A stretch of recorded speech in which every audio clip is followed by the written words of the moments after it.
Hi, everyone. Good evening. Thank you all so much for coming. Welcome to the 9th New York City Agency Commitment Update hosted by the Gowanus Oversight Task Force, GOTF. This is our 9th public meeting. We are really proud of ourselves as a task force for getting to this point, I just have to say. My name is Jessie Solomon. I'm the Executive Director of Southwest Brooklyn Industrial Development Corporation. I'm also the chair of the Economic Development and Workforce Committee on the Gowanus Oversight Task Force and a member of the steering committee. I'm joined by my fellow steering committee members. I want to take a second to introduce them. Andrea Parker, Executive Director at Gowanus Canal Conservancy, who sits on the Sustainability and Resiliency Committee. Celeste Lecomte, Chair of the Open Space and Waterfront Access Committee. And Nilda Lino, who chairs the Housing Committee. And not present today, I want to shout out Stephen Schechter, also on the steering committee and chair of the Public Infrastructure Committee. I want to take a second to note a major difference in the meeting tonight. Typically, some of you who have been here before might remember Ben Margolis, who worked for JLPD, our former facilitator of the Gowanus Oversight Task Force. Our contract, unfortunately, with JLPD ended in May, and so we have been without a facilitator, without a paid manager of the Gowanus Oversight Task Force for months now. And so the steering committee has stepped up to fill in that gap, manage our various committees, and also put this meeting together, the public meeting, and we have a really great sense of the scope of work ahead of us for a new facilitator who we're hoping to bring in. And we'll talk about that a little bit more later in the agenda. So let me kick things off first and foremost by giving a big thank you to the administration, faculty, and students here at PS 133 for sharing their space, and also to RealWorks for the AV support. RealWorks is a nonprofit on President Street here in Gowanus, providing young adults with career pathways in the media industry, so thank you so much to the folks back there. So some quick logistics just to orient us in the room. The meeting is being recorded, and as usual, that recording and all the presentation materials will be made available on our task force website, which is gowanustaskforce.net. And we're going to send out a notification when those materials are ready. Normally, they'd be ready in 1 to 2 days of the meeting, but again, we don't have a facilitator, so if we're a little behind, please give us some grace. Perfect.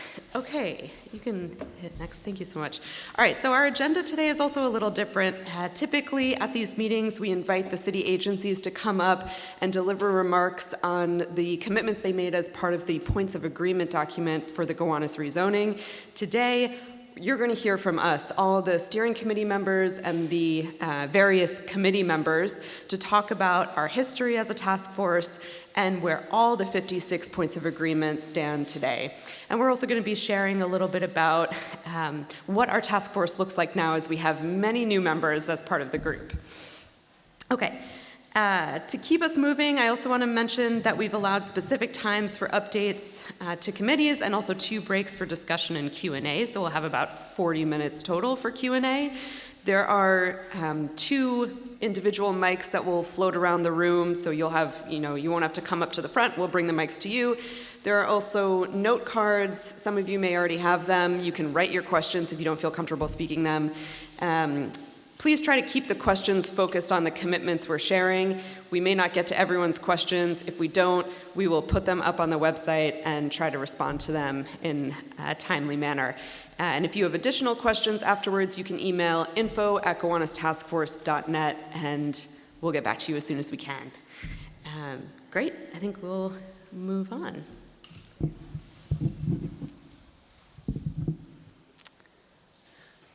Great. So I am Andrea Parker, steering committee member. I am going to give an overview of the background of the task force and the progress that we have seen to date. So I think many of you know, but just a reminder, the task force is really a key commitment that came out of the Gowanus rezoning and neighborhood plan. So the Gowanus rezoning was a massive 80-block rezoning that changed land use throughout that area to provide over 8,000 new homes, about 20 acres of new public space, and a variety of capital commitments to support the growing neighborhood, which are called the points of agreement, or we're starting to call them commitments. That process is, of course, not the only process going on in the neighborhood. There's also a massive remediation underway.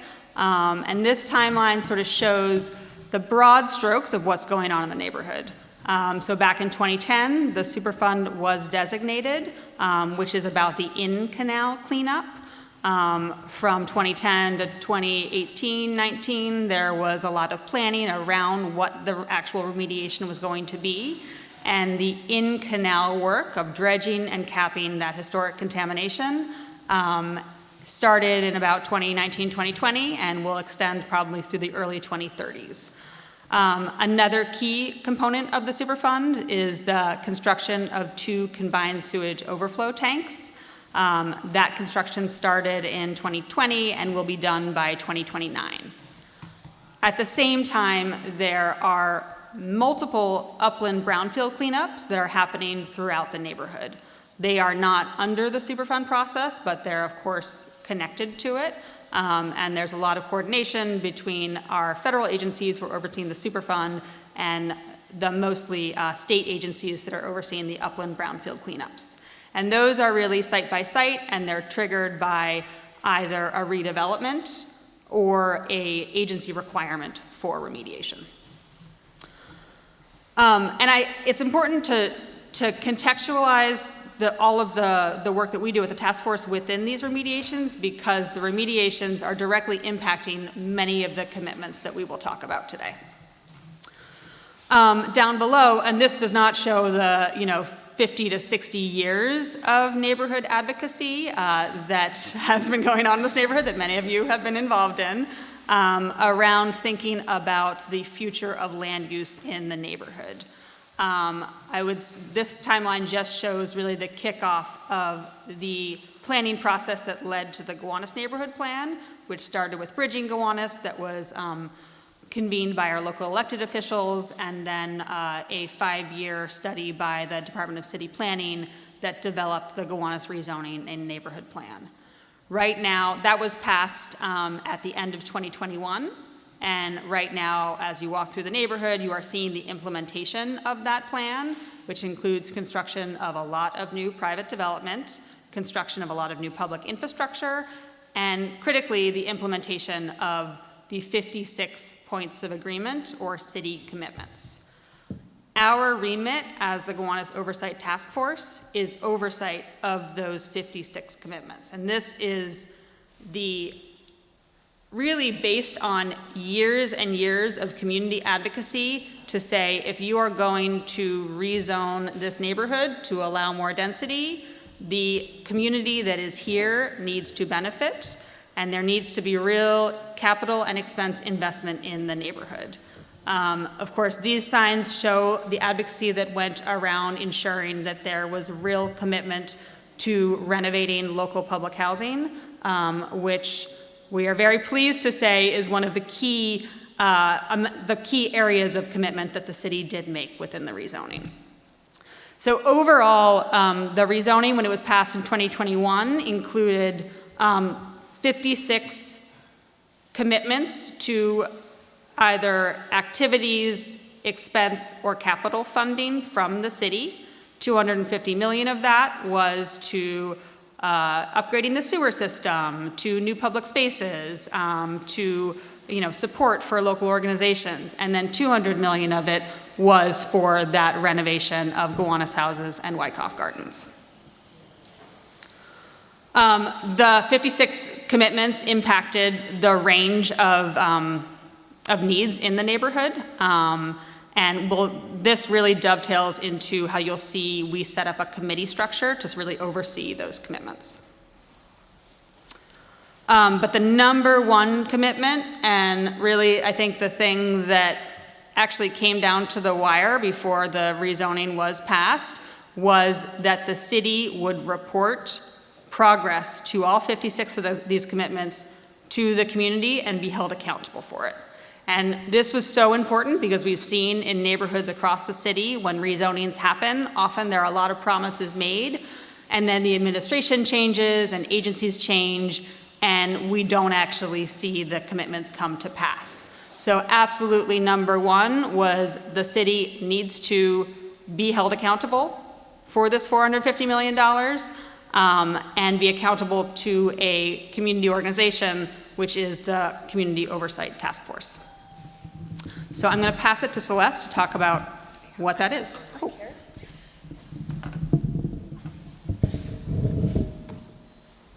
Oh boy. Yes, will you just move the slides for me? Perfect. Okay, so I'm excited that I get to talk about the task force because I think I'm probably the biggest stand for this structure on the committee. I really love everything that we've been able to do. So starting in December of 2022, we kicked off with 33 members. We were selected from applicants throughout the community by the council member and her team and have been working together for the past few years. At the end of 2024, when our first round of terms ended, 13 of our members decided to step down. This is a pretty significant amount of time and energy and commitment that people put into this, but we've had a lot of people roll off, and we are very grateful for the time that they spent with us. We opened a new application for the task force earlier this year, and in April selected 17 new members to replace the folks who had left and to fill some critical gaps in some of our committees that needed extra support. So you're going to be meeting some of them today in the different committee presentations. The committee selection process was led by the council member's office as well as the steering committee and was guided by a specific rubric that includes some of the criteria that are here on the screen, really trying to reflect people who are in and of the neighborhood and care passionately about it and have a range of skills to bring towards helping bring the task force goals to fruition. So, how do we actually do this as a bunch of volunteers? We have, this slide says 33, but I believe we're now at 35, if I do my math correct, 37? Okay. Folks who are sitting across 5 different committees. Most of us serve on one individual committee. The committees that you'll hear from today are as follows. We have the Housing Committee, Public Infrastructure, Open Space and Waterfront Access, Sustainability and Resiliency, and Economic and Workforce Development. Those are the large areas that the points of agreement were broken into in the original plan, and so we help steward all of the related initiatives across those groups. There are a few commitments that are shared among multiple committees, and looking forward, we're looking for ways to collaborate across those boundaries, as many of the issues cross more than one space, as you'll see. As we work together in committees, we engage directly with staff at city agencies. There are 13 different city agencies who are named or expected to participate in actually implementing the commitments that were made, and we often meet with them at the committee level in weekly, bi-weekly, or monthly calls. They come and present information here at public meetings and are key partners in actually getting the work done. We also have the support of our elected officials in getting these through, and without them, I don't know what we would do. They've been our sort of major source of support in actually getting agencies to come to the table in very important ways. So the other major thing that we do as a task force is not just our committee work, but also these meetings where we bring everyone together and tell you what's going on, and also ask the agencies to come up and present what is happening. They're a great forum for accountability, and we have held 8 meetings so far. As you can see, we've covered a broad range of topics across all of the commitments in the past. One of the other ways, other than the public meetings, that we keep track of what is happening with all of these is on our website. There is a commitment tracker, which you can see at our website, gowanustaskforce.net. We have been working through how to better reflect what is actually the status of all of these commitments. So there's a city tracker, there's the one on our website, and we think that neither of them really does a great job of actually communicating what's happening. So everybody, when you came in, had an opportunity to grab one of these. They are also available at the QR codes around the room. We have tried to provide a kind of more summary, thank you, a more summary detail of what exactly the commitment was and what its status is in some more clear ways. So, what are those more clear ways? We looked back after our sort of 2.5 years of working together on this and looked at a variety of statuses for the different commitments that were made. There are a handful of commitments that are actually already completed. The majority of those were projects that were underway through a different program, were fully funded, and had a clear line of path to success. There are others that are sort of in that same bucket that are on track because they are in progress and they are on a schedule that was already decided and funded. There are others that are now on track after some delays initially, and some that are just not yet scheduled to start because they are contingent on other things happening or a timeline such as there being a new neighborhood that needs a new school. So, however, the other 36.2% of our commitments need a little bit more attention from the task force, and that is what you will hear more about today. There are a range of different things that put a commitment into this category. So the needs attention category includes things that have significant delays.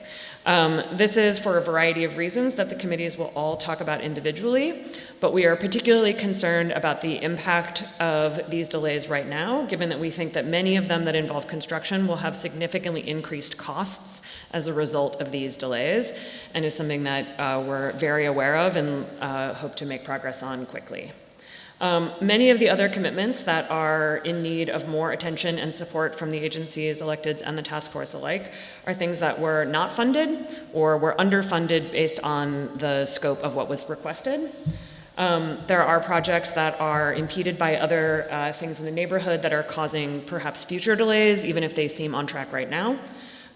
Or are poorly defined or have had other barriers. There are a few that we believe are unlikely to be achieved based on their status right now and the timing of the commitment.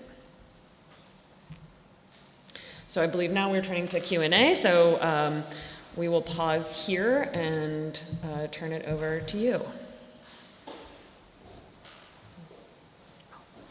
I don't really have a question. I was just, QR code is making us request access. Oh. Thanks. Sorry, excuse me. We're working on that imminently. Just 1 minute. Other questions from the audience about the history of the task force?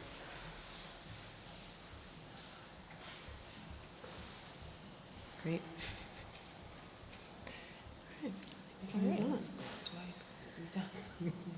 Okay. Feel free to also write your comments or questions on those note cards too. All right, I think we're going to move on to committee updates and priorities. I think this is my slide. There's not a lot to say here. Celeste. But this is the overall sort of overview of those 56 commitments. As I said, there are 5 committees, and we work through each of them. So the committees are, roughly equal between the different groups. Economic and Workforce Development has the largest number with 14, paired with open space and waterfront access, and many of those are kind of finely sliced. There are very major commitments in housing, public infrastructure, and sustainability and resiliency. Don't let their smaller numbers fool you. So, Nilda, I think we turn it over to you. Okay, so let's see how it's going to go. Also, the members of the Housing Committee who are here, can you please come down and join us at the front? Monica. Come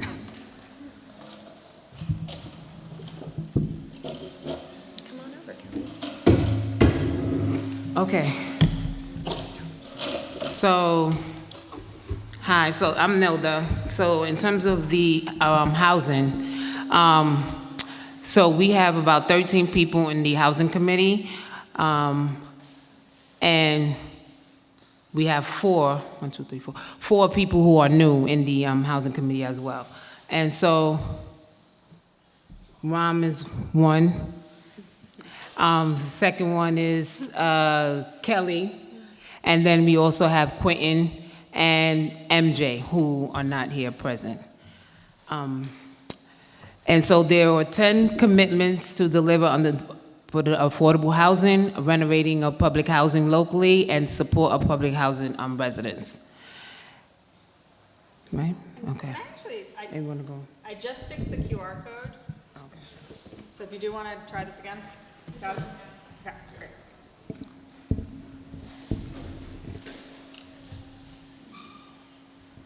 Okay, so ready. All right, here we go. So there are some areas that actually need attention under the housing.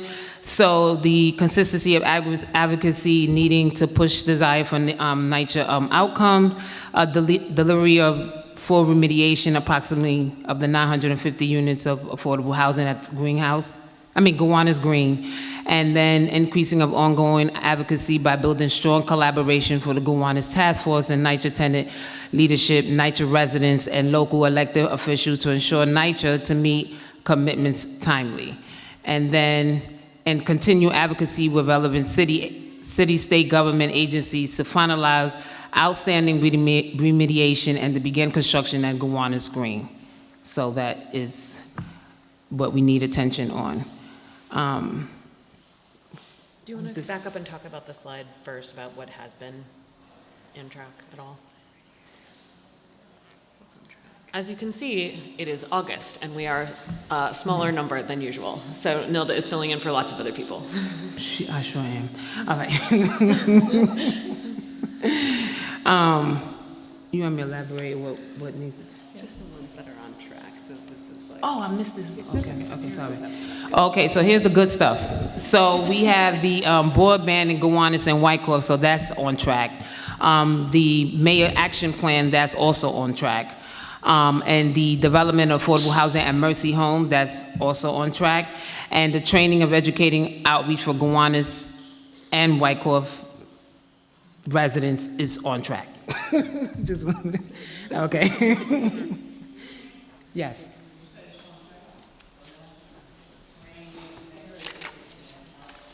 Yeah. It's not on. Okay. And so here we have it. This is, hello. Hi. This is one of the excellent things about having a task force is that you have committee members who, one committee member is raising that maybe the last one, 3.4 to 3.6, training, education, and outreach for Gowanus area residents, Gowanus area tenants, is actually not on track. So really appreciate that and look forward to talking more about that at future task force meetings and also when we get more of the city agencies back to report on those commitments, so that's a great flag. Thank you.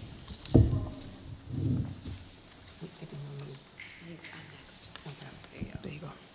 Okay, great. Again, I'm Jessie Solomon. I'm the chair of the Economic and Workforce Development Committee. For a while, we were one of the only members of this committee, so I'm so grateful that we have more members today. We have 3 awesome new members, Catherine, Katie, and Sarah. If you guys would like to come up, you're welcome to come up. No pressure. But we're really grateful for your participation, especially in this committee, which, as Celeste said, has 14 commitments. We've got a lot of commitments. Many of them are underfunded commitments. Even from the start, we were aware of that. So some of them do need attention for sure. So we'll talk about those 14 commitments. They're really designed to reinforce the mixed-use character of this community. This community has a rich industrial sector, a rich small business industry. These commitments are meant to focus on supporting small businesses that exist in this community today, including the industrial ones in the IBZ, which was the industrial business zone was not part of the rezoning, but it was a significant area in the community that also had commitments tied to it. And so any non-residential uses, that's how you can think of this portfolio. Okay, great. So the city agencies who are our partners have done an excellent job on several of these commitments. SBS, Small Business Services, has been a major partner here. A lot of the commitments relate to New York City SBS. One of those is their Moby Outreach Unit, which is a van where they deliver services out of that van, and they have been really diligent about every single month coming out in that Moby unit to deliver those services, which include outreach about any of the services small businesses can access through that New York City agency and their nonprofit partners. They do things like support minority and women-owned businesses and entrepreneurs, promote capital access, and many more services, and you can utilize those services through SBS, but also, again, through their partners, including SBIDC. And some of those services were commitments that, the part of this points of agreement was that New York City SBS was going to focus their services in this community to make sure businesses had access to them and were aware of those services. Okay, another one was to conduct specific workforce outreach in this community. I know there are sometimes differing opinions on that, but again, SBS has made a concerted effort through their Workforce One centers to promote their job training and job placement services to the local community. And finally, there's also been some stakeholder engagement on the Gowanus IBZ Vision Plan framework. That's not a New York City SBS commitment. That's more through Department of City Planning and other partners on the ground. But there's been a lot of work this year. The city launched the Industrial Development Action Plan and did quite a bit of work engaging with local industrial businesses to understand the needs of the industrial area all throughout New York City, including in Gowanus. So we marked these 6 commitments as on track. Okay, and then there's 8 commitments that we feel as a task force do still need attention. One is that New York City SBS did originally create a specific program manager just for Gowanus, but that person has moved on, so we're still waiting to see an update to make sure that there's a dedicated staff member at the agency who's focused on delivering the commitments to the neighborhood. 2, there was a small business grant program also created through New York City SBS, which did go through legal review, but is still on hold. So we're still waiting for businesses to really be able to access that grant program. Finally, there were some workforce training programs created, but some of them are on hold or are in kind of a redevelopment phase. So those are also commitments that we need to continue to follow up on, especially as the administration changes. Finally, one of the commitments that we fought really hard for was to expand broadband access, especially in the industrial business zone, which has terrible, for any of you who are in that part of Gowanus, you probably understand that there's not great Wi-Fi, not great connectivity, internet access. That's really true of the whole community. Gowanus has long been underserved with internet access. Unfortunately, there was no capital, meaning no funding dedicated to expanding broadband, but we want to work with the city, especially as the administration changes or if it changes, to prioritize that in the area, especially as we get new residents, new businesses, et cetera. DOT was going to do a traffic circulation study, especially looking at truck traffic in the industrial business zone. We want them to, that study was started, but we want them to finish that study. So thinking about the next year, that's definitely going to be a priority for us. And then finally, access to industrial sector jobs for Community Board 6 residents. Thinking about how to connect folks in this community to the great jobs in the industrial area and beyond is still a priority, still something we want to follow up on and make sure happens. Okay, thank you. Awesome. Folks who are here from the Open Space and Waterfront Access, if you want to come down, I see at least 2 of you up here. You're welcome to. But no pressure again. Yes, and you guys can go if you want. Didn't mean to trap you here. All right, so the open space and waterfront access, as Andrea said, what was it, 20 acres of new public space in the neighborhood are part of the commitments. And the focus overall is about trying to create a more connected neighborhood with lots of open space along the waterfront, new parks, and hopefully sort of a larger long-term stewardship plan for all of that new open space. Our committee had a bunch of turnover this year, and so we have majority new members. Erin Johnson, who is here, Gabrielle, who is not, Jonathan, Julia, but Arnie and I remain on the committee. So thanks to all of you for being here. All right, so we have an unusual structure here of 7 1/3 of our commitments is on track. Thanks. This is in part because one of our commitments has a very large bundle of things inside of it, and so we've broken it out into a few places. Overall, the things that are on track for our committee are not things that are completed. They are things that are still in the design process and seem to be moving forward with the intentions of the neighborhood and the commitments in place. So a lot of it is about new open space design, water access points so that people could actually touch the water or get on the water, environmental improvements that are part of the new sewage retention tank locations, and some of the larger waterfront park area, the sort of waterfront access areas. So these things are moving along. Most of them are either in procurement or have been designed with the requirements in place, which is good to see. Some of them, such as the playground at PS 32, are about that it was a school playground that is now open to the rest of the neighborhood outside of school hours. So the other thing that I have not really mentioned here is the BID, the Waterfront Business Improvement District. That is one of the commitments that was made, was to support the development of a BID to maintain all of this new infrastructure and open space in the neighborhood, and that plan is underway. There are a few of our commitments that have faced significant challenges. One of the things that is quite interesting about a lot of the new open space in the neighborhood is it is a mix of public and private, and oftentimes a kind of confusing mix of both of those, and requires the involvement of many city agencies. There are also, as Andrea showed at the beginning of this, a lot of overlapping processes in the neighborhood with the federal Superfund cleanup, state brownfield remediation projects, city tank construction projects, and then regular infrastructure such as city streets that need to be factored into a lot of these plans for where some of this new open space is planned. And so a lot of that coordination has been quite a challenge.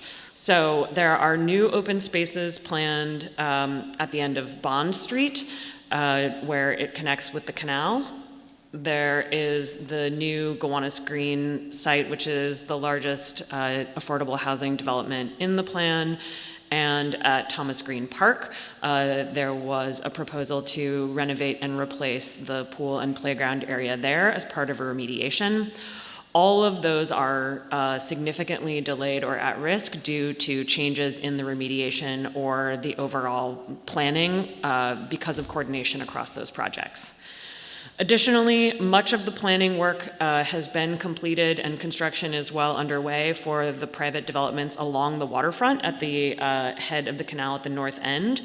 None of the new developments that were constructed or planned or have been completed so far have included any new in-water access. So that means that there have been no ladders or boat launches that have been integrated above the current existing dock that is at the 365 Bond site where the Gowanus Dredgers Boathouse is located. The committee has done a lot of work to try to figure out why that happened and what we can do to make it easier for private developers to support future in-water access, and importantly, to find ways to provide not just access, but also safe egress. A lot of the canal has increased the height between the land and the water due to planned sort of sea level rise and neighborhood flooding concerns, meaning that it is now quite difficult if you are in the water to actually get out at any point along the way. So those are some of the things the committee has worked on. And looking forward, we will continue to try to look for ways to coordinate and push for community input and design across all of those areas. And I think that is it for this slide.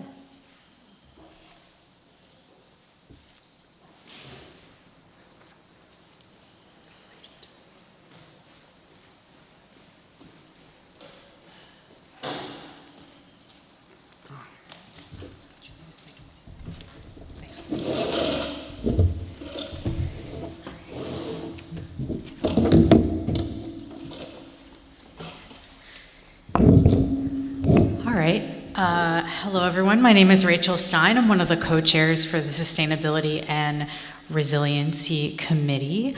There are a number of us who are here, a number of new folks.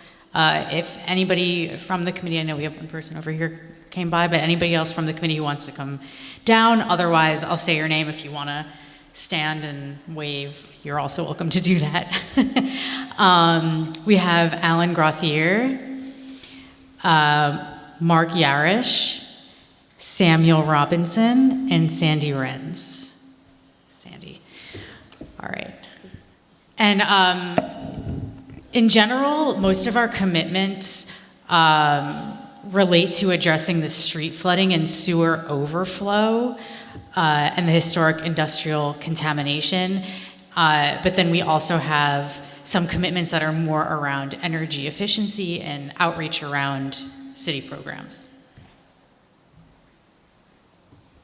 All right, so we are really fortunate to be working with the Department of Environmental Protection, or DEP, on most of these commitments. You'll see we didn't really list them out, 7.1 to 7.7. There are many, and they're pretty much all on track. So you can read about those in the packet we gave out, or on that link. You know, it's been really great that they've been an actual partner with us. We feel like we're working with the agency rather than, like, you know, being adversaries. And I think our focus is generally on communicating the rather complex projects they're working on, as there's a lot of jargon and science behind them, and just trying to make sure people kind of understand what's going on in the bowels of the city. And we're really looking forward to this fall for them to present on the Unified Stormwater Rule Reporting and the Bond Lorraine Sewer upgrades. That first commitment, 7.1, which is applying the new Unified Stormwater Rule to all new development that discharges to sewers in the rezoning area, that is complete. So that's great. You can go to the next slide. Okay. And then really the areas that need attention are around our work with the Mayor's Office of Climate and Environmental Justice. That's related to, as I mentioned, the outreach on our energy efficiency programs, and also outreach to IBZ businesses and property owners. As mentioned on the slide here, one big obstacle is that there are limited city tools to support flooding in buildings right now. There are many energy efficiency programs, and we did work with the mayor's office to host like a informational fair for building owners to learn more about those. But one of the challenges is just working with them ongoing because the commitments themselves aren't necessarily like the most neat and tidy. So that's been a bit of a challenge. And then also we really want to host an event or something of the sort with the IBZ businesses. And it is important to note that because MOCEJ is not a proper agency like DEP, they are the Mayor's Office of Climate and Environmental Justice. That means, those of you who are, remember from the past administration, there was the Mayor's Office of Sustainability, the Mayor's Office of Resiliency. So that changed this time around. Next year, we don't really know what that's going to look like. And how this kind of work is going to play out. So it'll require some reinterpretation of some of our commitments. Let's see. I think did I miss anything? Oh yeah, and the Gowanus Green remediation, that's ongoing. I think we've been talking about that throughout. So we're just going to support with DEC, which is the State Department of Environmental Conservation, to resolve this thorny dispute with National Grid. Thank you. I'll swap chairs.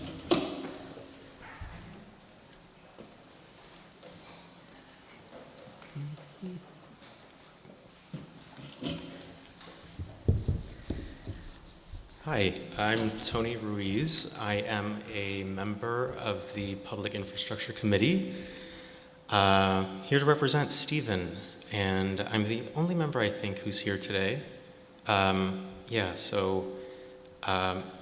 Let me see, what do I want to say here? So these commitments, what brings them together, they're kind of hodgepodge, but they really do connect on a couple of ways. They're improvements to resources like our roadways, schools, and public gathering spaces.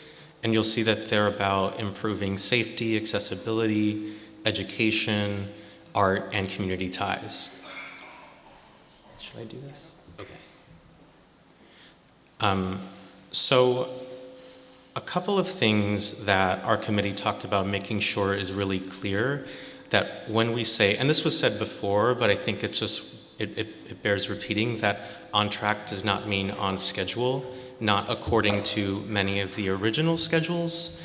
And so Old Stone House, Pacific Street Library, in some ways the pedestrian and streetscape improvements also, and then more on schools later, but these things did fall behind according to the original schedules, and they're moving now, right? So that's why we're calling them on track.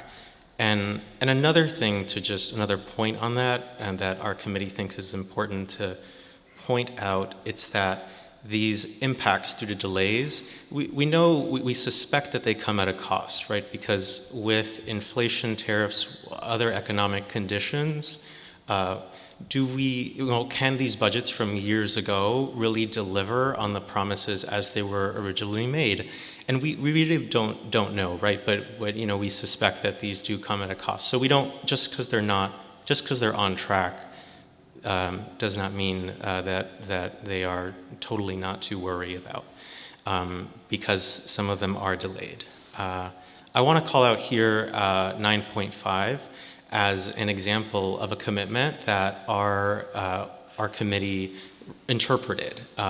If you'll see in the packet how it's worded, it wasn't very clear on what this meant, and so led by one of our members, Johnny Thornton, also Executive Director of Arts Gowanus. There was a formation of a advisory committee to work with the developers on incorporating public art installations, majority of them being by Brooklyn-based artists at 7 or 8 sites. These projects are now under review with the Department of Parks and Recreation. So we call this out as a really great win in a way that our committee helped see this commitment through. So move on. So the one commitment that needs attention is the construction of a public school at Gowanus Green. And one of the key components of the Gowanus Green public site, or the site and the public school there, so the school is a part of the broader Gowanus Green site, right? And so, as mentioned before, the site remediation, which I want to make sure everyone knows what site remediation means, and it's I'm going to simplify this, and I'm probably not doing this justice, but it's the toxic chemicals that are in the soil and on the ground and like really deep in, right, need to be all like cleaned up and stuff. So I learned that when I began to learn about the neighborhood. So until that delay is resolved, and only then will the potential school site be established, and DOE will assess the conditions to determine the need, including how many seats and what grade levels that school will be. And so there's more on the Gowanus Green remediation in the next section, but that covers it for public infrastructure.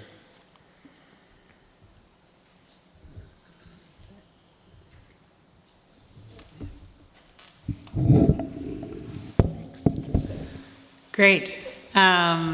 Okay, so this is just the URL, or the QR code again, in case anyone missed it. So we wanted to, that is the kind of general overview of where we are with the 56 commitments. We will open up for Q&A in a little bit, so you can ask some more targeted questions on them. But we wanted to take a moment to sort of frame, now that we've gone through and understand where we are, that we have, 63% are kind of on track, 33% need more work.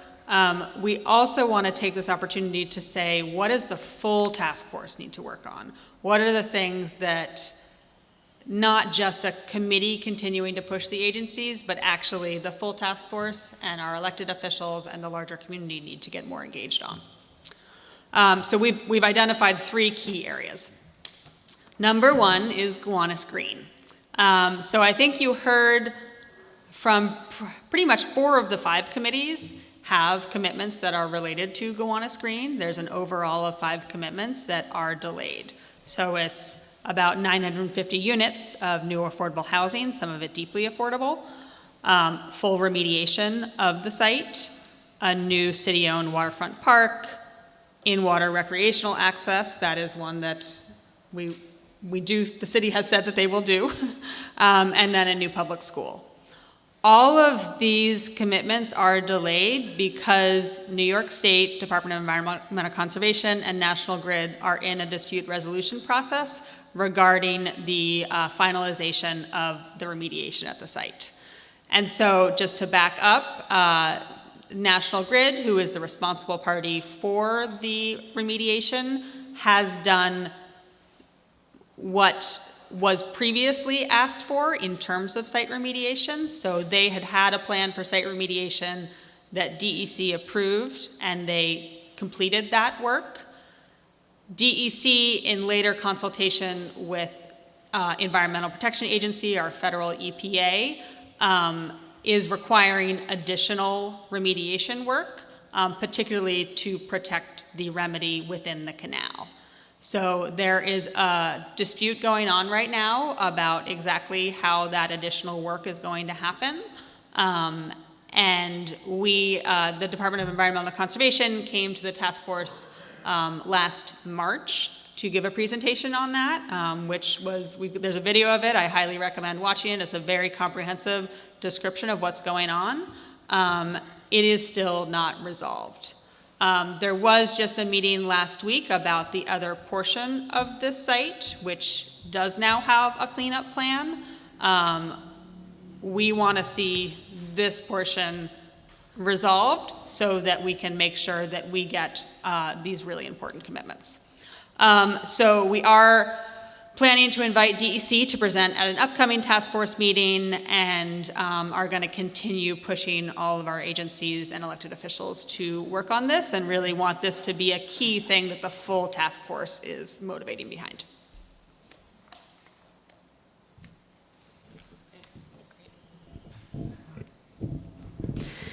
Okay, another key priority for the full task force is related to the industrial business zone, IBZ. And again, sorry for all the acronyms. There's an acronym key in that QR code. So one of the reasons we decided this needs to be a priority is because, as I mentioned, the industrial business zone was not part of the rezoning. The zoning in that area of Gowanus, you can see that in the map where that is if you want to orient yourself. The zoning did not change. However, because it is right next to the rest of the community that did have significant zoning changes, we got several commitments put into the points of agreement around the industrial business zone. As I mentioned, broadband expansion. That costs a lot of money and takes a lot of political will and political capital, but the points of agreement did not allocate any capital funding to that commitment. So it's going to take major advocacy from the task force if we want to see better and faster internet access and cheaper internet access in the community to make that happen. Then, as Rachel mentioned, there's a commitment that crosses the Economic Development Committee and the Sustainability Committee. And that's this idea of improving resiliency and sustainability in the industrial business zone. As Rachel was saying, there are existing tools that the city has to help support property owners to do flood mitigation in particular, but also energy efficiency and other things. And so we want to see way more outreach done to property owners in this area, in particular in Gowanus. And then I had also mentioned earlier this issue that DOT is supposed to do a traffic study in the Gowanus area, specifically in the industrial business zone.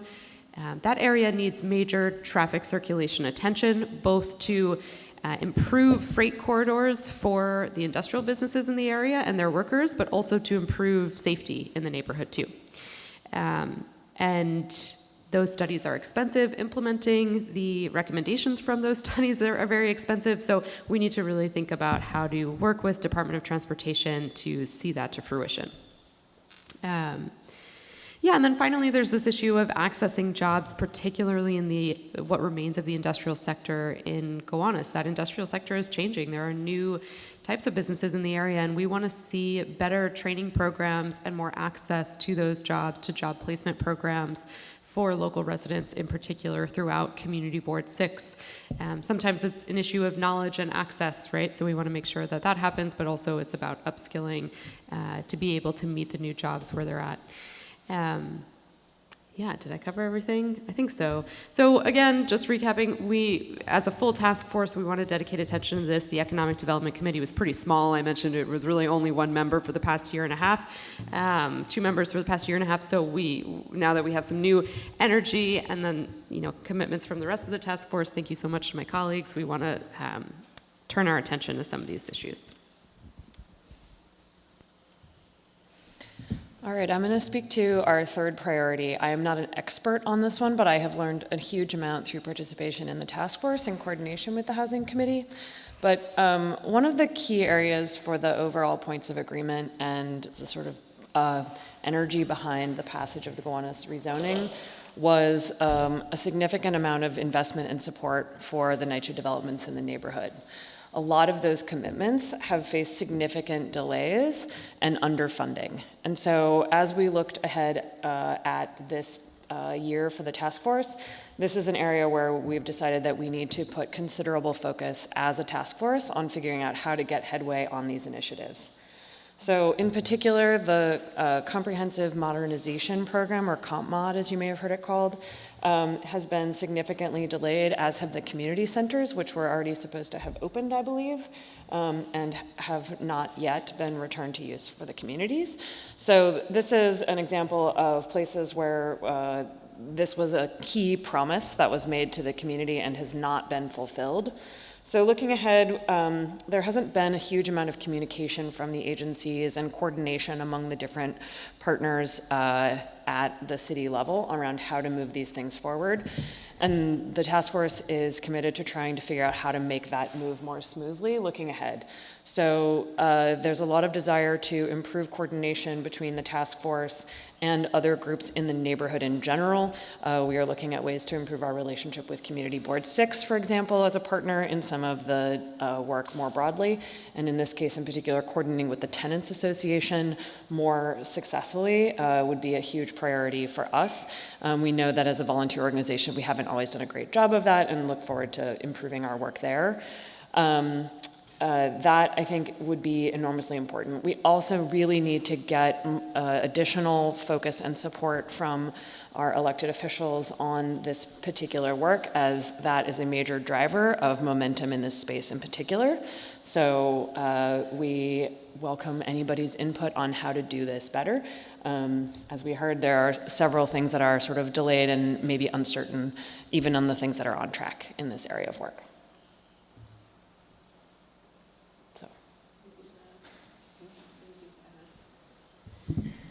Yeah, this thing with the comprehensive modernization is really important, I've been a strong advocate, I've been a strong advocate for Gowanus for quite some time, for the past 3 years, and there has been some changes that have been happening. I'm not sure of when it comes to NYCHA in terms of accountability. And then I know there's some challenges when, when having these like hard conversations when it comes to NYCHA. And I just want to make sure that when it comes to our residents that our voices are being heard and, the things that they say they're going to do, that they actually do it. That is key for me. This is not something that I actually wanted to do, but somebody has to take a stand when it comes to the NYCHA residents, someone. And I made a decision that that's something that I was going to do. Because, enough is enough. And so I'm asking elected officials to please, that we need to hold NYCHA accountable. It's really important. Thank you.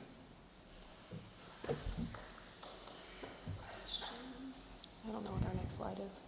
Well, our next slide is this one, actually. Oh, okay. That's also permission. Yeah, why don't we pause for some questions now?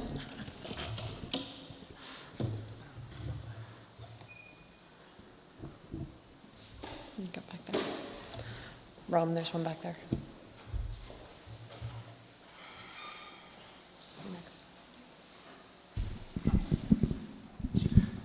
Hello. I just wanted to ask, in terms of the sustainability, somebody on the sustainability and whatnot project, obviously since this rezoning has started, there has been a shift in power in the White House, guy with different rules and views on how to protect the environment. I know most of this is being handled at the local and state level. Is there any type of issues that we're facing national EPA and is there steps that are being taken to make sure that private development, anything like that, is being held to the standards that were expected to be implemented when this rezoning took place? Any safeguards to make sure there's no skirting of rules in terms of environmental protection and stuff like that? Do you want to? Come on down. I can try to answer that. I do think it's a great question. I think that and I think there's a sort of it's a double answer. Like I think that it is clear that the Trump administration, that the Superfund program in particular is one of the areas that the Trump administration is not looking to cut, primarily because the polluter pays as opposed to the federal government paying. At the same time, I think those of us, especially that are on the community advisory group for the Superfund, are definitely feeling that EPA is under extreme pressure and is losing staff. And I would say, from my perspective, I think that is the thing that I'm more concerned about, is that our coordination and the information that we are getting about the Superfund is really through EPA, and if EPA loses staff, that is threatened. But from everything that EPA has told the community advisory group, it does not seem that the remedy itself is threatened. And also the state standards for remediation have not changed at all, because it's both federal and state.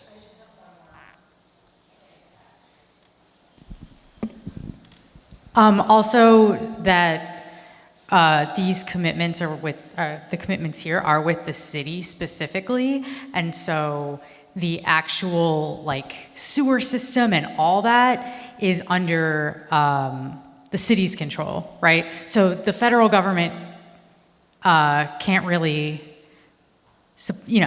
mess with that side of things. So that work is really ongoing. And again, it's like I mentioned before with the mayor's office of climate and environmental justice, that we don't know what that's going to look like in the next administration, but presumably DEP should be pretty stable, except for some high up people, I'm sure. But that work is going to continue, and we haven't seen a change there. And I would say that there is certainly DEP work that has been cut in other parts of the city, but it seems that the DEP capital that has been committed here is safe. And Shahana, I don't know if you want to add anything to that.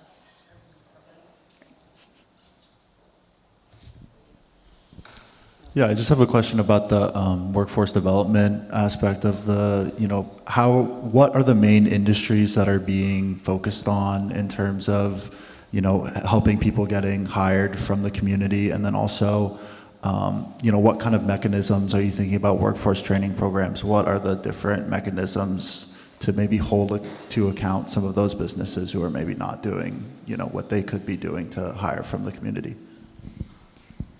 Yeah, thank you. That's a great question. So in your packet, you'll see more detail on what the points of agreement stipulated that the city needed to do in terms of workforce development training programs. I want to point to two key ones. One was that they were going to create a bespoke advanced manufacturing training program. There was already a training program similar to that in place, and that really focused on training folks to become CNC machinists.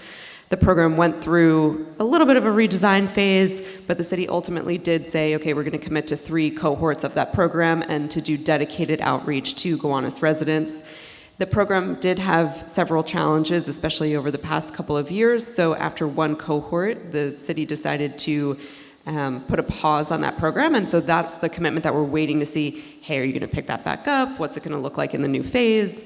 And that's part of the reason we put that under needs attention. So the commitments, I do want to be clear, aren't really about holding businesses' feet to the fire in terms of hiring locally. It's more about how the city resources can be better utilized to talk to local community members about the job opportunities in Community Board 6, and in particular in the industrial sector. And so that includes things like construction, manufacturing, utility, warehousing. And so the other program I wanted to point out, though, there was going to be an HVAC training program that did get off the ground, and it is still an active program. So it trains folks to be HVAC technicians, I don't know off the top of my head how many cohorts per year there are, but we are also waiting for New York City SBS. Part of what these meetings typically look like is the city agency comes up and delivers information about those commitments. And in the past, SBS has come to these task force meetings and said, here's the update on those commitments, those training programs, and so we're going to invite them back to talk about the results of that HVAC training program, how many people actually came from CB6. So when we think about how do we actually get Community Board 6 or Gowanus residents through these programs, it's really about how do we do better access for the programs, how do we do better marketing around them, better recruitment for them. But yeah, also happy to chat afterwards if you're interested. This is totally my jam, and eager to talk to folks who care about it.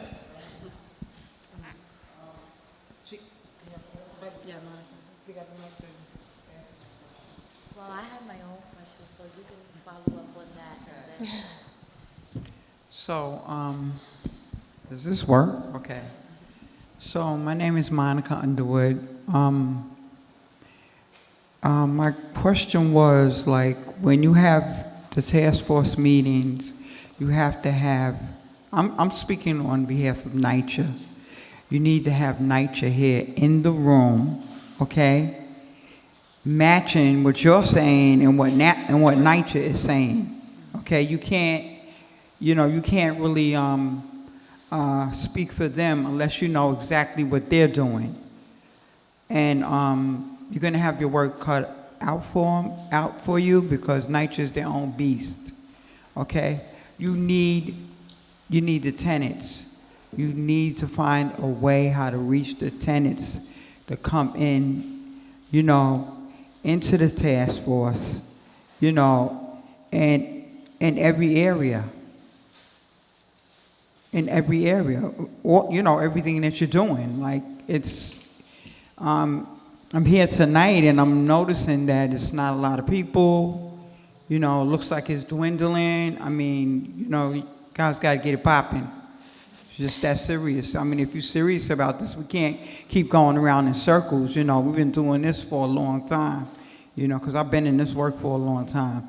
The task force got started, out of GNCJ, In other words, do your job, get real, for real. You have to find a way to reach people and bring people in. Else it's going to be the same, it's the same crap over and over.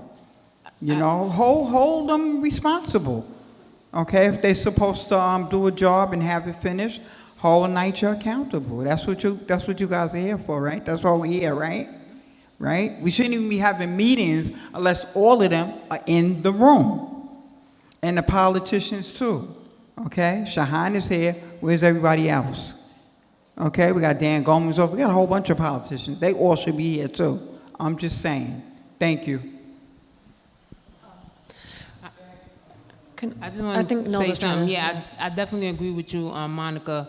But also, I feel like us as the residents, we have to do the work too as well, right? In terms of holding NYCHA accountable and educating ourselves in terms of what is actually going on. Because there's big changes happening with NYCHA. You know, they have a transformational plan that they have implemented due to the HUD 2019 agreement, and so that's big, right? They did an organization chart. Everything is changing to cover under the PAC program and the trust. So they have a new authority that's coming out, right? And so that's something that we need to do in terms of like educating ourselves when it comes to that. And then that's what we can hold them to the fire and ask them those challenging questions. Yeah. Okay, so we're gonna make it happen. We're gonna make it happen. Reclaiming my time, reclaiming my time.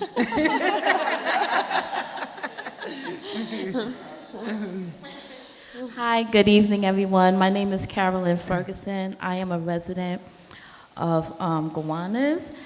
And just my kind of question and comment is that I agree with Monica and Nilda and what they said, but I feel like as a resident, I did not see enough community engagement, or I would have applied to be on the task force. And I didn't see community engagement, like when people are giving out free stuff, I see flyers all over my development, in the Seatown supermarket, the bodegas where we frequent, the chicken restaurant where we go. Like, I didn't see any flyers, like in my lobby building, you know, places where NYCHA residents frequent, not even in the laundromat on Bond Street. Like, I didn't see the engagement, and engagement is really, really important. Sometimes you have to canvass, you have to come into the development, knock on people's doors, you know, maybe some people will open, some people won't, but you really have to do the engagement. We have Family Day, well, we just have Family Day, but we have NSTAT on August 21st, the Mayor's MAP program. That's a perfect opportunity to table and try to recruit NYCHA residents. And then on August 23rd, we have Nicholas Haber Day. That's another good time to do community engagement. Because there's only a few of us here, we just can't do it alone. We need like everyone to do this together and get familiar with people. The last thing I wanted to say is that far as the COPMOD situation, we just got a new board. So the persons or the people that signed that contract or that agreement to do the COPMOD are no longer on the board. They're not the president, the vice president, they're not on the board.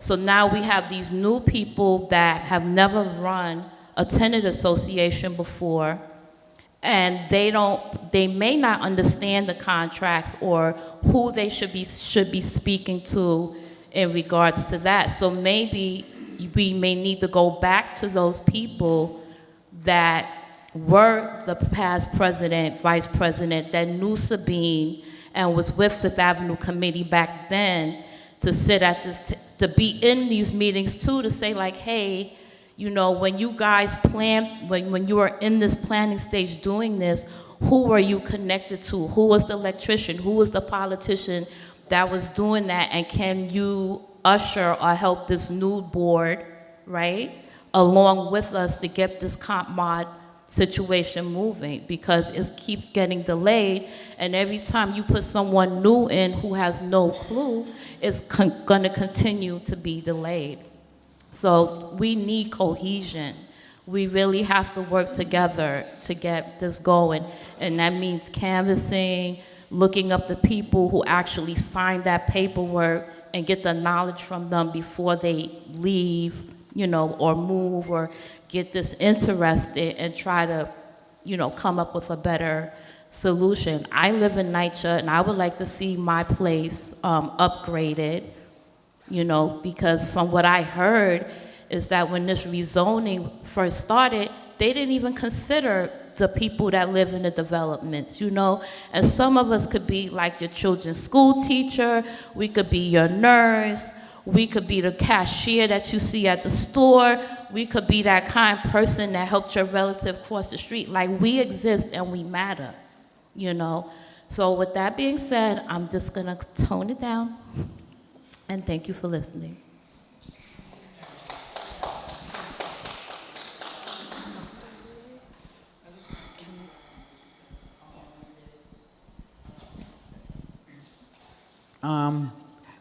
That's another time that is a good time for you to come out, because a lot of times the politicians show up, a lot of people come, a lot of organizations. Y'all got to come to the neighborhood. She's right, you know. If you're serious about this, you know, it's not just about, you know, it's not just about you, it's about everyone. And we all need to work in cohesion together. So, that's it. Thank you. I think Kelly, who's on the committee, is trying to talk.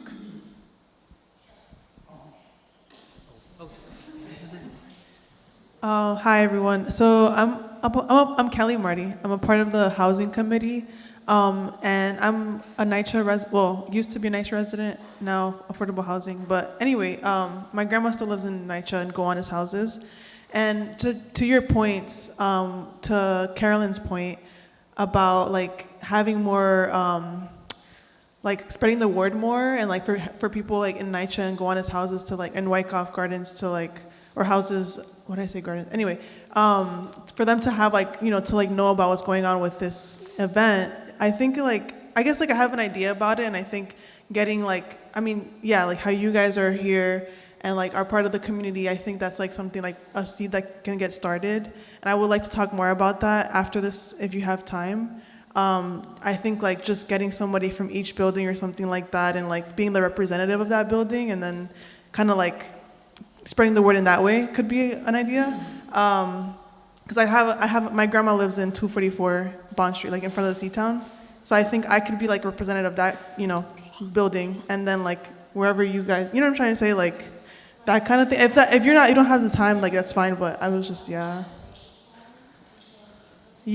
But we can talk later, after. And then we can talk after. And then I think I agree with your point about Comp Mod being here too. Like like for them to like be representing. I don't know if we've done that before, but yeah. And then I agree with everything you guys said. And I think we should talk more if you have the time. Yeah.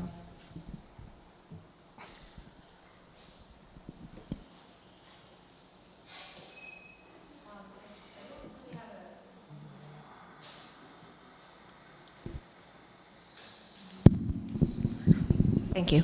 I don't have a question, more a comment to follow on to this question and Andrew's response about the EPA upholding their commitments.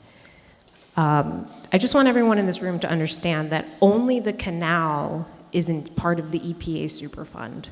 The surrounding brownfields and uplands are supposed to be cleaned up by the DEC and the DEP. A lot of that, when it's a brownfield, however, to Andrea's comment about the taxpayer doesn't pay to clean it up, if it's in the state brownfield program, the taxpayer absolutely pays to clean it up. And Gowanus Green, as you're fondly referring to this highly toxic piece of land, which is more commonly known as the Citizens MGP site, is in the state's brownfield program, which means the taxpayer, all of you, will be paying to clean up that land, not National Grid, who is the known polluter. So I just want everyone in this room to understand that you will be paying to clean that up, not National Grid. And I just, a clarification to that, National Grid will be responsible for the remediation of the contamination that they are responsible for, which is the coal tar. Because it's in the brownfield program, the developer will do the work, which includes the remediation that is not associated with the coal tar. Because of course there was also a concrete plant there, and there's a lot of other contamination on the site that also needs to be managed, and that's what's being managed through the brownfield program. Regardless, the taxpayer shouldn't be paying to clean that up, because we didn't do it.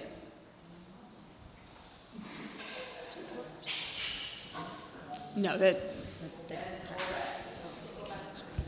What? And this land is highly toxic. I want to make that clear. I don't know if anyone would feel comfortable living or recreating on that land. So, I mean, I think the meeting where DEC came and presented on this last year, they presented a lot of precedent sites that were manufactured gas plants that have been remediated successfully and have housing on them. I think there's a lot of science backing this up. This is not actually the thing that this group oversees. We are overseeing the commitments that are related to the work that we need to see here from the that are related to the points of commitment of agreement. But I hear what you're saying, and I am excited to get DEC back here to present on how they are going to finalize this remediation. I understand you're not overseeing the remediation, but the only thing I heard here tonight was the thing that's holding up your POAs and commitments is the remediation. Correct. So you should care. We do. We do.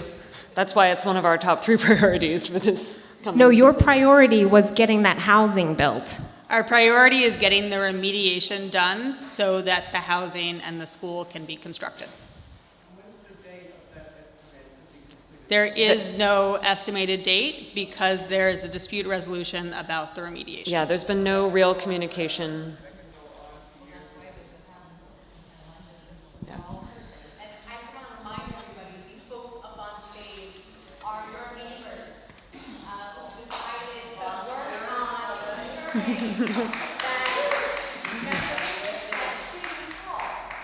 City Hall, which made promises, that those promises are implemented fully. I'm Councilmember Shahana, I'm talking a little bit, but the room's getting a little heated. I just wanted to bring the temperature down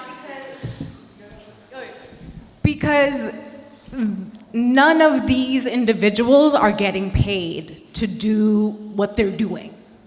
And how many members do we have now? 38? 37. 37 members of the task force are not getting paid to do this. And yes, that's unfair. It's messed up that City Hall will make promises, and we've seen in rezonings past that the affordable housing doesn't get built, that they made a commitment around resiliency, didn't happen, and then there's no accountability whatsoever. And we don't want that with the Gowanus rezoning, which is why when I started office, my first year was to really lift the Oversight Task Force off the ground. And so many folks came before me to ensure that I was able to do that by the end of the year.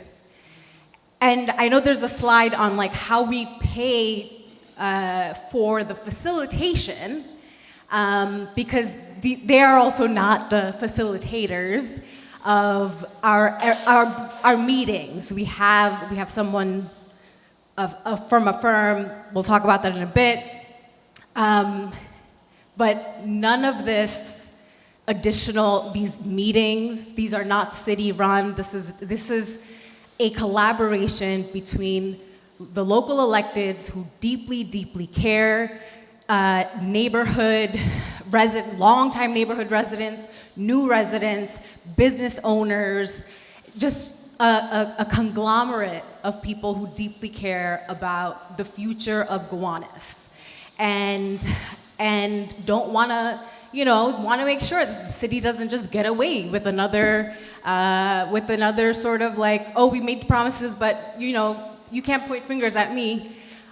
So that, because of that fear, and because we know this has happened in past, the Oversight Task Force is actually an unprecedented model for rezonings that are happening across the city, or neighborhood planning, neighborhood rezonings happening in the past. There isn't a community uprising that is saying like, we need to ensure that any commitments that the developer is making or the city is making for this housing project, we have to make sure that it's binding. We're doing something incredibly challenging here because, yeah, the bureaucracy, the red tape, it exists. It exists. And, you know, I can't go straight to the mayor and be like, you gotta do this. I also am fighting, and I'm thankful to Assemblymember Simon, Senator Gowanus. I mean, we are pushing, and Congressmember Goldman, we are working in this sort of like symbiotic way to make sure these agreements are completed and that the housing, the affordable housing gets built, and so much more that you all have discussed so articulately. But I just wanted to, you know, I know everybody here is a neighbor or deeply loves Gowanus. Maybe there might be a reporter, but these folks are also your neighbors and doing this work voluntarily and have put in a ton of hours to ensure that we were able to do this recap. Thank you. I'll be coming back.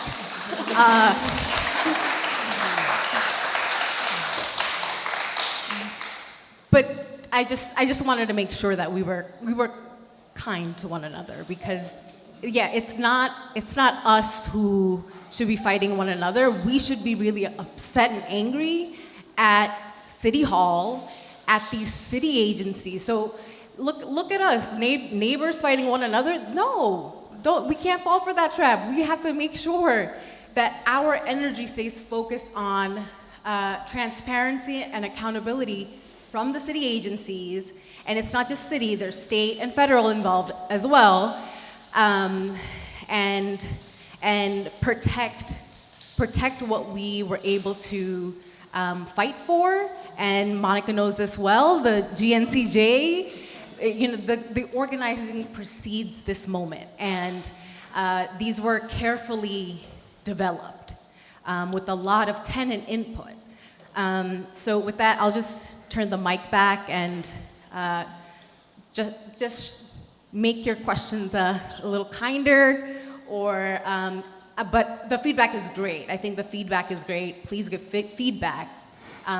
But I, you know, wanted to make sure that, you know, these aren't people getting paid by the city or anything. Thank you so much, Councilmember. We're going to call you back up in a couple minutes. I think we saw a couple hands in the room left, so I want to make sure we have room for 2 more questions, and then we'll move on. We have a really important final update to share, and then we'll try to get you out of here in a timely way. So, yeah, 2 more questions. I saw some hands.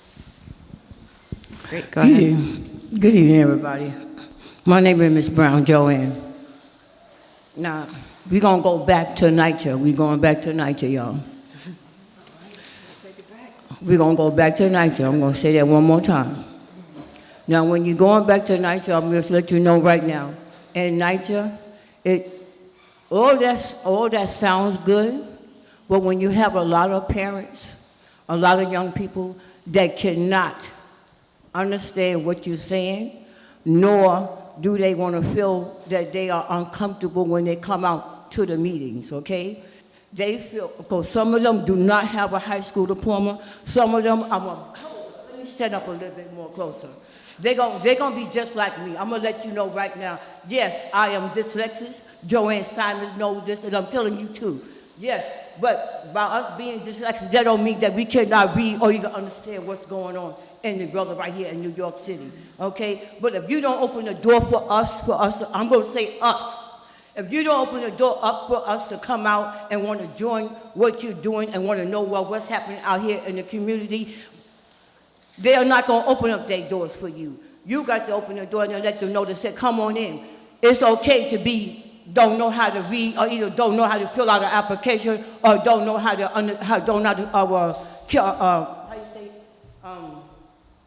pronounce your situation. Okay, you see how I'm talking right now? Because I'm trying to put my words together to make sure that y'all understand what I'm saying. Okay? I got what they're telling me, and I got what you're telling me too. But then you got to look at the bigger picture. If you want us to come out, you got to make sure that we feel good by coming out, giving you our opinion and our ideas. Okay? That's the only way you're going to do that. But then at the same time, they got to get up they behind too, because I live in Niger, so that's what I'm telling you. They got to get up they behind and come outside and want to know what's going on in the community. Not sit down there and then wait for us to go out to the meetings and then come back and then tell them what's going on. That's not the way that's supposed to be. We are the ones that's always, brother, how you say, in the front line.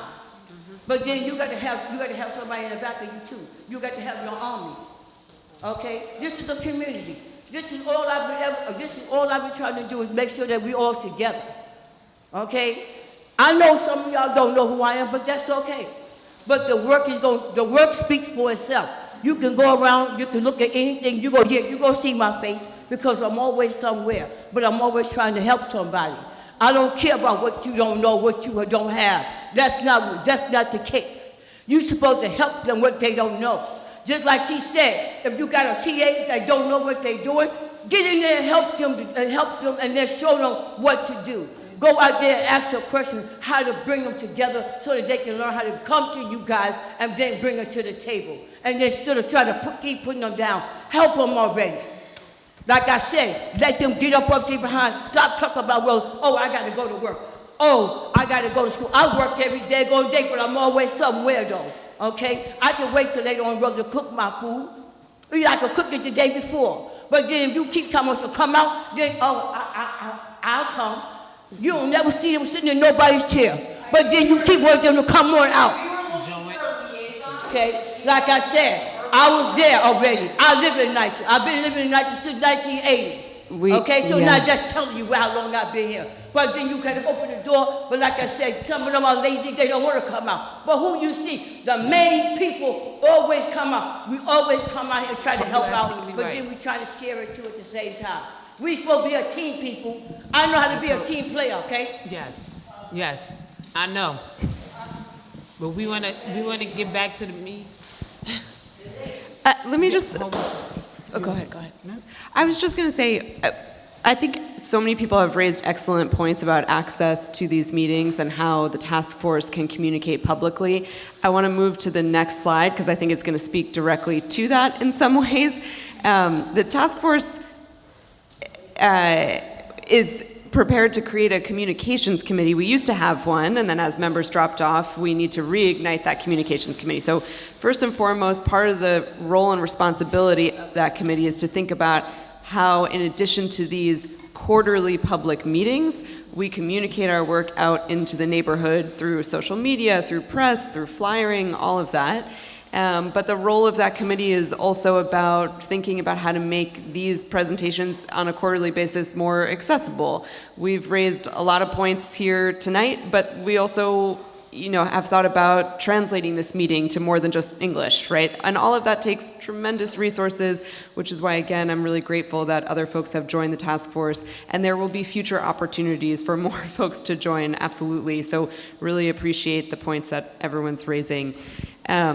Just for the sake of time, because we want to be respectful to folks' evenings, I do want to switch to a really important update, which, as I mentioned at the top of this, the task force typically has a paid facilitator, a paid manager to help run meetings like this, so it's not just volunteer-based, and to help organize all of our committees, and as I mentioned, get out to the public a little bit more, to the broader public in the neighborhood, to communicate what we're doing here and what the city agencies are doing here.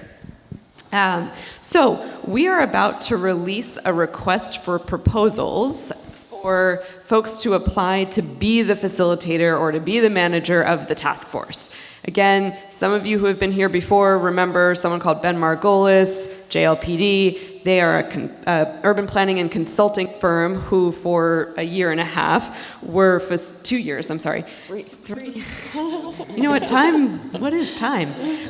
For 3 years, the facilitator was convening these meetings, and so much more. And so we are about to put out a new request for proposals for a different firm or individual to come and help us with this work. I can't stress enough, I really appreciate the council member recognizing that this is a volunteer position, similar to community boards, right? We're not here to relitigate what happened during the rezoning. We're here to hold folks' feet to the fire when it comes to implementing the commitments made in the points of agreement that was part of that rezoning. So, in this request for proposals, we want this facilitator, and I'm saying this because there might be folks in this room who know excellent people who would be a good fit for this role, and we want to encourage them to apply. So the RFP is going to go live in the next few days on the Gowanus Oversight Task Force website. That's gowanustaskforce.net. So please keep monitoring that. We're also going to disseminate it. The members of the task force will disseminate it through our various channels.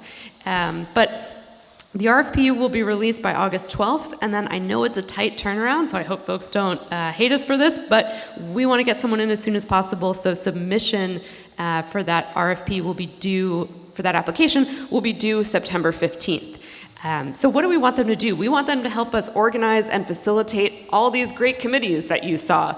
We want them to coordinate the monthly all-member meetings and these quarterly public meetings.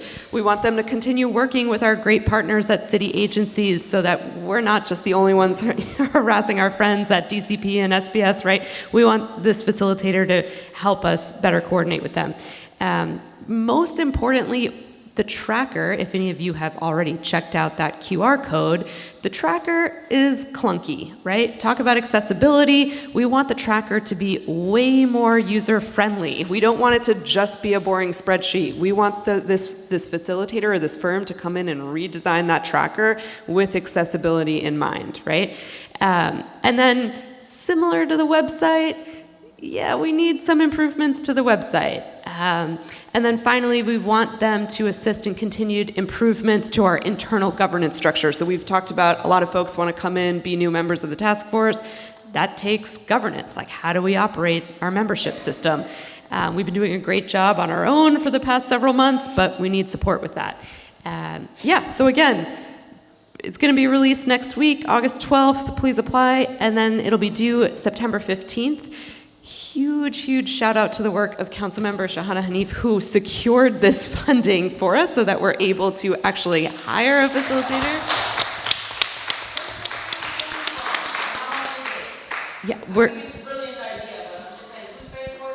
I'm so happy you feel that way. Great, we're gonna turn it over to the council member who's gonna talk about that right now. Hi everyone, I'm Councilmember Shahana Hanif, and first I just want to thank the steering committee, and Stephen is here in spirit, for being this transitional group of folks to lead us into the next phase of the task force. Of course, we can't hold on to facilitators and firms. We are letting the first one go, and we are now at a place where we need stronger facilitation, and with new members, more progress to be made. So this is an exciting new moment, and the transition team was necessary.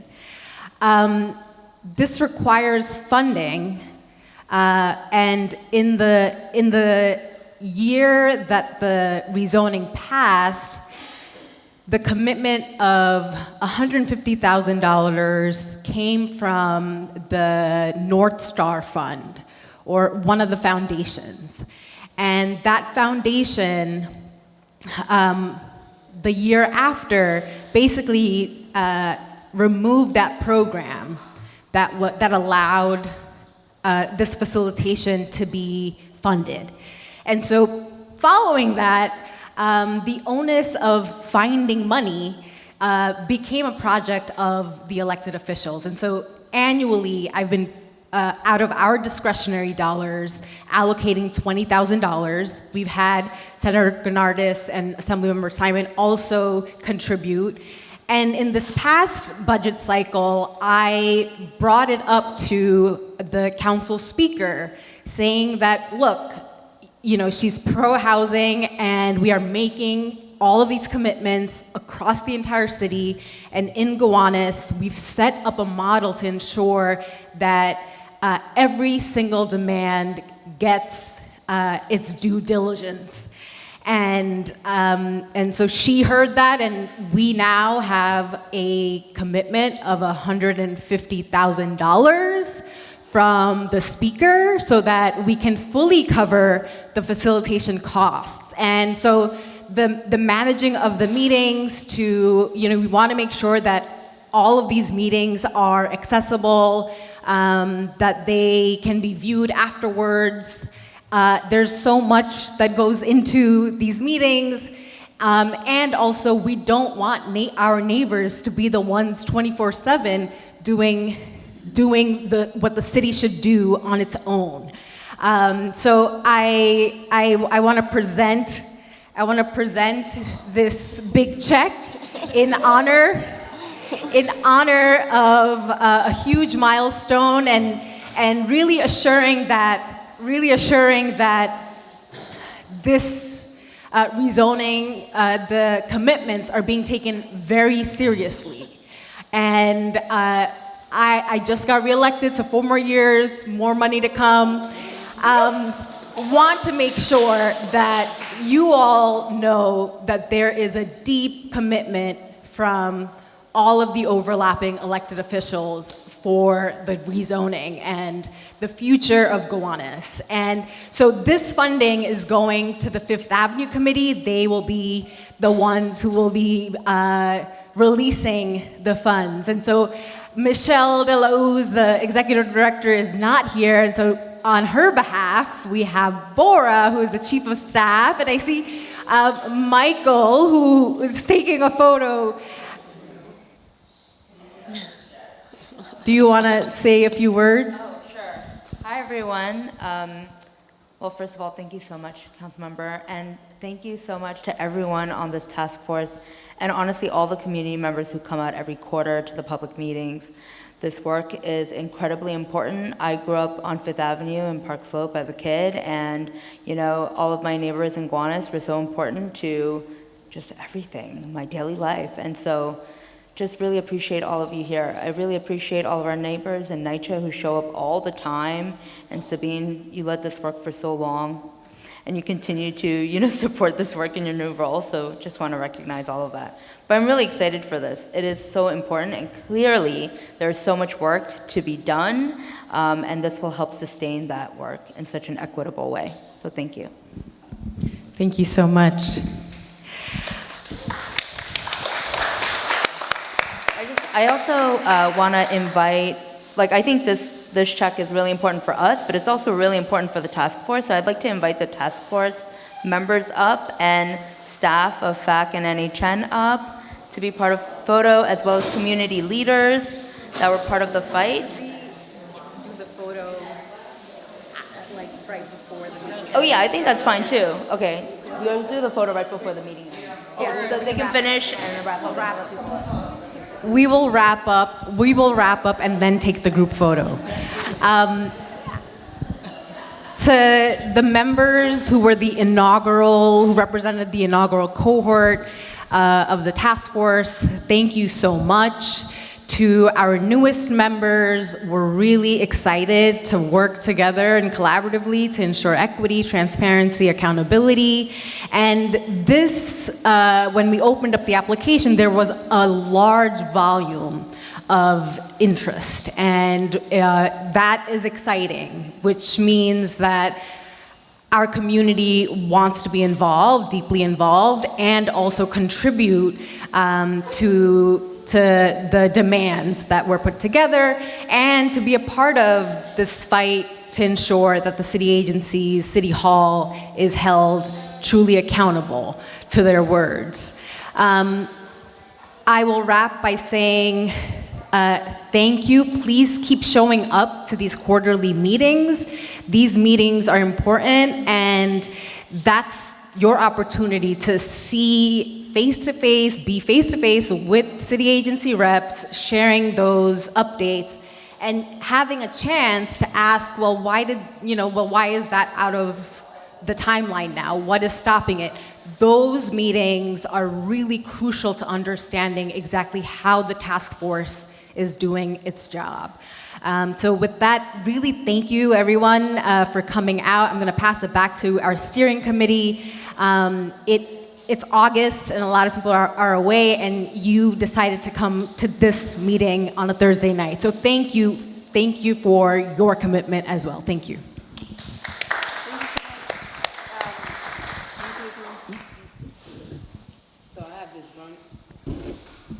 I got this burning desire that I have to say something that I have to get off my chest.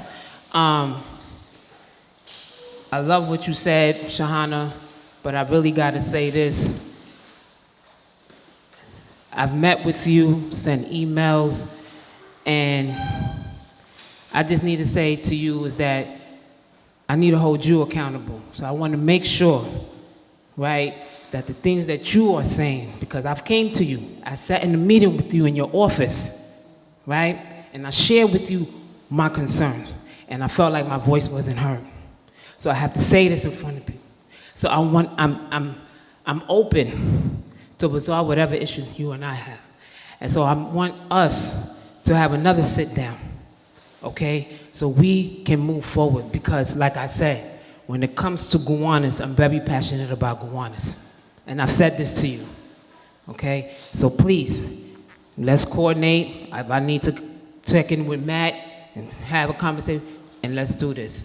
But yeah, so I just wanted to bring that up because I had this burning desire and I couldn't sit here because I know what my experience was, right? I felt like my voice wasn't heard, been ignored, to the point where I was ready to get off the task force. That's how serious it was, right? Because like I said, I'm very passionate when it comes to Gowanus, okay? So I just wanted to say that. Thank you. Thank you, Nilda. Civic engagement, it's very dynamic. So just as a final note, we are having another quarterly meeting in the fall, so please come back. And by then the RFP will have been released. Again, September 15th is when it is due. Any questions that were asked tonight are going to be posted to our website. Any that we didn't receive will also be posted to our website, and we'll do our best to get back to you all. Really, thank you all so much for participating in such a lively discussion.